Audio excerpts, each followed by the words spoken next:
Չորբանը չի տնի մարդին, ձեր ցավը տանեմ։ Ես նորից եմ ասում, դուք ասում եք կաշառք, կա մեկը, որ ասում է Ծառուկյանը այդ գումարը տվել է, ինձ տանեմ կաշառք տամ։ Այս խոսքերով էր ԲՀԿ առաջնորդ Գագիկ Ծառուկյանը դեռևս 6 տարի առաջ դիմում Նիկոլ Փաշինյանի իշխանությանը, երբ Իմ քայլը խմբակցությունը 2020-ի հունիսի 16-ին հավանություն էր տալիս գլխավոր դատախազի միջնորդությանը, զրկելով Ծառուկյանին պատգամավորական անձեռնմխելությունից ու կալանքի համաձայնություն տալով։ Ես վախեցող չեմ, ես նորից եմ ասում, իմ համար, ինչ որ ուզում եք ահաբեկեք, սարքեք, կպցնեք։ Այդ օրերին խորհրդարանի ամբյոնից գլխավոր դատախազը համոզում էր օրենսդիրներին, թե բավարար ապացույցներ ունի այն մասին, որ Գագիկ Ծառուկյանը դեռևս 2017 թվականի խորհրդարանական ընտրություններում կաշառք է բաժանել։ Արթուր Դավթյանն անգամ կոնկրետ անձանց խոստովանական ցուցմունքներ էր մեջբերում։ Քրեական գործի նախաձեռնությամբ ձեռք է բերվել բավարար ապացույցների համակցություն,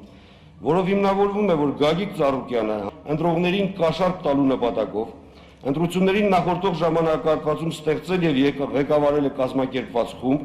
Ընդդիմադիր պատգամավորների հարցերին ի պատասխան նախկին գլխավոր դատախազը վստահեցնում էր, թե քաղաքական պատվեր չի կատարում, պնդում էր, թե հետո էլ չի ամաչի իր գործողությունների համար։ Դուք անհարմար չեք զգում։ Ես երբեք անհարմար զգալու իմ պաշտոնական գործունեության առումով առիթ չեմ ունեցել, այսօրվա առումով ավելին չեմ ունենա։ Ծառուկյան դաշինք խմբակցությունը ամսինի ընտրություններին նույնպես կպաշտպանի ժողովրդի թեկնածուին։ Ծառուկյանը 2018-ի հեղափոխությունից հետո աջակցել էր Փաշինյանին։ Նրա հետ արտահերթ խորհրդարանական ընտրություններ անցկացնելու մասին հուշագիր ստորագրել, պարտավորվելով վարչապետի թեկնածու չառաջադրել եւ չաջակցել վարչապետի որևէ թեկնածուի։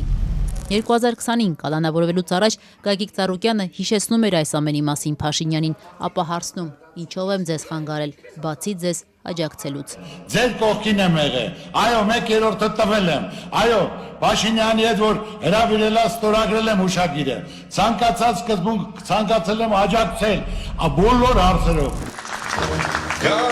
Հարկ է նկատել, որ ընտրակաշառքի գործը Ծառուկյանի դեմ հարուցվեց նրա հայտնի ելույթից բառացիորեն մի քանի օր անց։ 2020-ի հունիսի 5-ին ԲՀԿ առաջնորդը հայտարարեց, թե Փաշինյանի կառավարության 100%-ը պետք է փոխվի։ Այդ ելույթից ուղիղ 10 օր անց գլխավոր դատախազ Արթուր Դավթյանը մեղադրանքների տրցակը ձեռքին մտավ խորհրդարան։ Նրա թիմակիցներն այդ օրերին պարբերաբար պնդում էին իշխանությունը շինծու կաշառքի գործով է պատասխանում Ծառուկյանի այդ ելույթին։ Բայց այսօր տեսնելով այս ասենք թե ձախողումները, լիարժեք արդեն կարող եմ ասել ոչ թե 97, 100%-ը պետք է փոխվի, որտեղ բոլոր իրաց աշխատանքով, արդյունքով բոլոր ոլորտները ձախողված են։ Հա գնացի։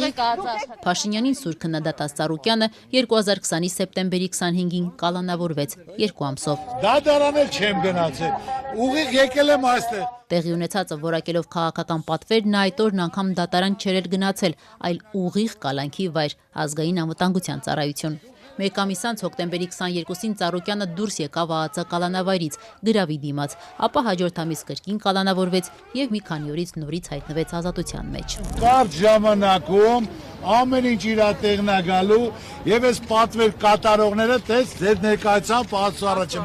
պատասխան են տալու, ենք ապրում են այս երկրում։ ԱԱԾ շենքի առջև արված Ծառուկյանի կանխատեսումները ժամկետների առումով իհարկե չիրականացան։ Կարճ ժամանակահատվածում կաշառքի այս գործը այդպես էլ չհանգուցալուծվեց։ Քննությունը ձգվեց շուրջ 3 տարի եւ միայն 2023-ին դատախազությունը վերջապես հաստատեց ընտրակաշառքի գործով Գագիկ Ծառուկյանի մեղադրանքն ու այն ուղարկեց հակակոռուպցիոն դատարան։ 3 տարի էլ գործը դատարանում քննվեց եւ ի վերջո 2026-ի մարտի 11-ին Ծառուկյանի ընտրակաշառքի ոդիսականը ավարտվեց։ 6 տարի անց Գագիկ Ծառուկյանն անմեղ ճանաչվեց։ Ընդ որում դատելով Ծառուկյանի դեմքից դատավորի որոշումը անսպասելի էր նաև նրա համար։ Խոշոր գործարարը սկզբում նույնիսկ չէր լսել դատավորի վերդիկտը եւ միայն փաստաբանի հուշումից հետո հասկացավ անմեղ է ճանաչվել։ Ճանաչել եւ հրճակել մեղադրյալ Գագիկ Ծառուկյանի Ծառուկյանի ներկայությունը հայկական օրենսգրքի 64-րդ մասում նախատեսված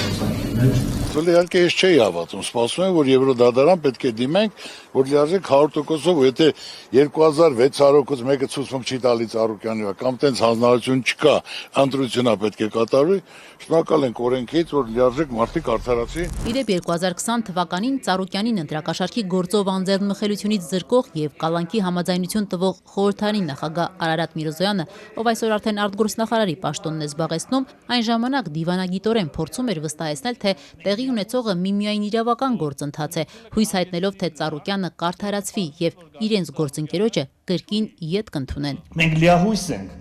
որ քննությունը կհանգեցնի նրան, որ կպարզվի, որ Գագիկ Ծառուկյանը չունի մեղք իրեն մեղսագրվող արարքում։ Եվ մենք այդպիսի զարգացման դեպքում մեր որևէ պատգամավոր գործընկերոջը